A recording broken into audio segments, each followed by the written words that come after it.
इंसान अपने जीवन में काफी गुनाह करता है। कुछ गुनाह तो माफ हो जाते हैं, पर कुछ ऐसे गुनाह भी होते हैं जिन्हें भगवान भी माफ नहीं करते। अमावस्या की काली रात अच्छाई और बुराई दोनों के लिए एक अवसर होती है, जिसमें कई लोग साधनाएं करके अपनी इच्छा अनुरूप शक्तियां प्राप्त करते हैं। ऐसे ही एक भयानक अमावस्या की रात एक औरत घने जंगल के बीच घोर साधना में लगी हुई थी।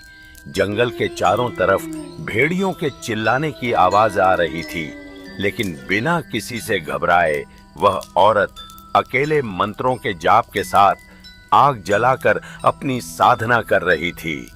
जैसे जैसे समय बीतता जाता है, औरत और भी उग्र होती जाती है।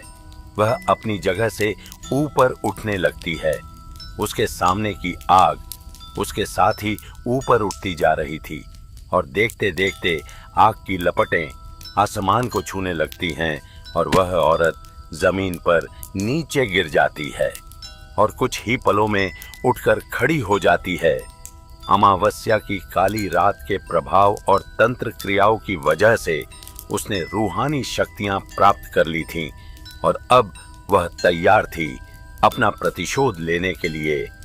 दरअसल ममता 6 माह पहले शादी करके गांव से शहर आई थी। वह अपने पति के साथ एक किराए के मकान में रहती थी। ममता घरेलू महिला थी। वह ज्यादातर समय घर के कामों में लगी रहती थी। ममता के पति बैंक में एक क्लर्क थे। उनका नाम उमेश था और उमेश के बॉस उसे उसके काम की वजह से बहुत पसंद करते थे। उमेश एक अच्छा व्यक्ति था। वह पूरी जिम्मेदारी से अपने साथ साथ अपने सहकर्मियों का भी काम करवा दिया करता था। उसका स्वभाव बहुत ही अच्छा था, लेकिन वो कहते हैं ना कि ज्यादा अच्छा होना भी कभी कभी अच्छा नहीं होता।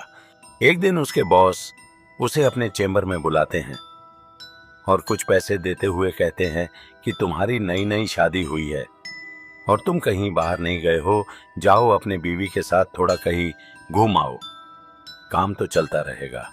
उमेश अपने बॉस की बात सुन के बहुत खुश होता है और वह मुस्कुराते हुए कहता है, जी बॉस, 1-2 महीने में जाने की सोचता हूं। उसका बॉस कहता है, अरे यार, ये पैसे मैंने तुम्हें इसलिए ही दिए हैं ताकि तुम अपनी बीवी के साथ कहीं घूम सको। जाओ, मेरी तरफ से इन पैसों को रखो। उमेश जी बॉस कह के उन पैसों को लेके घर आ जाता है। घर में ममता उसके लिए खाने की तैयारी कर रही होती है। उमेश ममता को बताता है कि बॉस ने बाहर घूमने की इजाजत दे दी है, हम अगले महीने ही चलते हैं। दोनों बाहर जाने के लिए काफी उत्साहित होते हैं कि तभी उमेश के मोबाइल में अचानक उसके बॉस का फोन आता है और वह कहते हैं, मैंने तुम्हारे घूमने के लिए एक कार बुक की है जो तुम्हें अच्छे से सारी जगह घुमाएगी। उमेश अपने बॉस को धन्यवाद देता है और कहता है, बॉस आप क्यों परेशान हो रहे हैं, हम खुद ट्रेन से चले जाते हैं। लेकिन बॉस की जिद करने पर उमेश उनका ऑफर मान लेता है।